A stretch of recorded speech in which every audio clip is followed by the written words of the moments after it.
নমস্কাৰ মহোদয় নমস্কাৰ তেখেতসকল নমস্কাৰ কৰ্ণদাস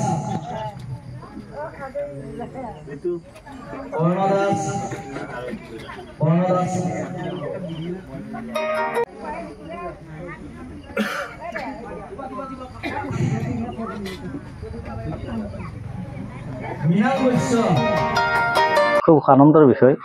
আজি পাণ্ডৱ প্ৰজাতি দলে ৰাইজৰ মাজত কাম কৰি আছিলোঁ। লগতে হিমন্ত বিশ্ব শৰ্মাৰে অনুৰাগী হিচাপে কাম কৰি আছোঁ। তেখেতক আগত লৈ আমি কাম কৰি আছিলোঁ, কোনো বিৰোধ নহয়। তেখেতৰ সমৰ্থকতে কাম কৰিছিলোঁ।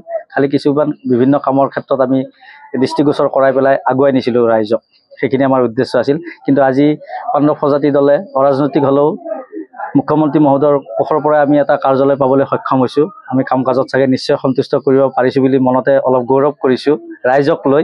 গতিকে আজি তেখেতসকলে আমাক এটা নিৰ্বাচনী কাৰ্যালয় আমাক ইয়াতে দিলে, আৰু এই নিৰ্বাচনী কাৰ্যালয়টো উদ্বোধন কৰিবৰ কাৰণে আমি আমাৰ দাদাসকলৰে অনুৰাগী, দায়িত্বত থকা পঞ্চায়ত সভাপতি মহোদয় আৰু অনুসূচিত জাতি মৰ্চাৰ সভাপতিক লৈ আহিছোঁ। তেখেতসকলক লৈ আহি পেলাই আমি কাৰ্যালয়ৰ দ্বাৰ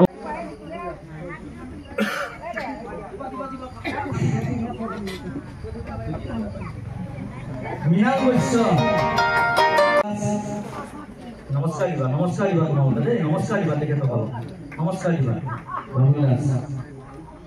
কৰ্ণদাস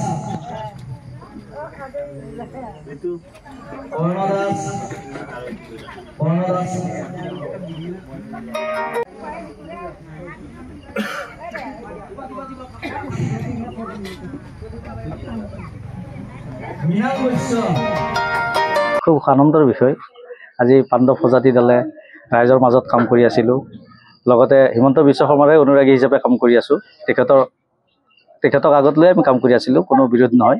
তেখেতৰ সমৰ্থকতে কাম কৰিছিলোঁ। খালি কিছুমান বিভিন্ন কামৰ ক্ষেত্ৰত আমি দৃষ্টিগোচৰ কৰাই পেলাই আগুৱাই নিছিলোঁ ৰাইজক, সেইখিনি আমাৰ উদ্দেশ্য আছিল। কিন্তু আজি পাণ্ডৱ প্ৰজাতি দলে অৰাজনৈতিক হ'লেও মুখ্যমন্ত্ৰী মহোদয়ৰ কোষৰ পৰাই আমি এটা কাৰ্যালয় পাবলৈ সক্ষম হৈছোঁ। আমি কাম কাজত চাগে নিশ্চয় সন্তুষ্ট কৰিব পাৰিছোঁ বুলি মনতে অলপ গৌৰৱ কৰিছোঁ ৰাইজক লৈ।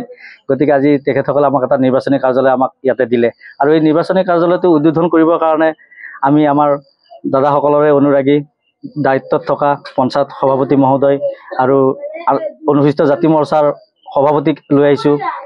তেখেতসকলক লৈ আহি পেলাই আমি কাৰ্যালয়ৰ দ্বাৰ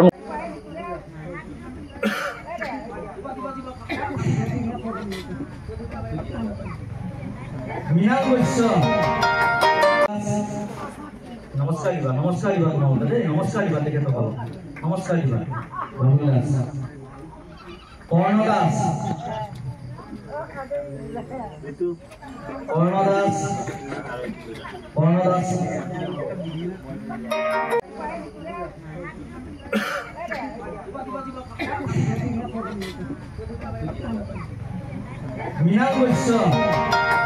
খুব আনন্দৰ বিষয়। আজি পাণ্ডৱ প্ৰজাতি দলে ৰাইজৰ মাজত কাম কৰি আছিলোঁ। লগতে হিমন্ত বিশ্ব শৰ্মাৰে অনুৰাগী হিচাপে কাম কৰি আছোঁ। তেখেতক আগত লৈ আমি কাম কৰি আছিলোঁ, কোনো বিৰোধ নহয়। তেখেতৰ সমৰ্থকতে কাম কৰিছিলোঁ।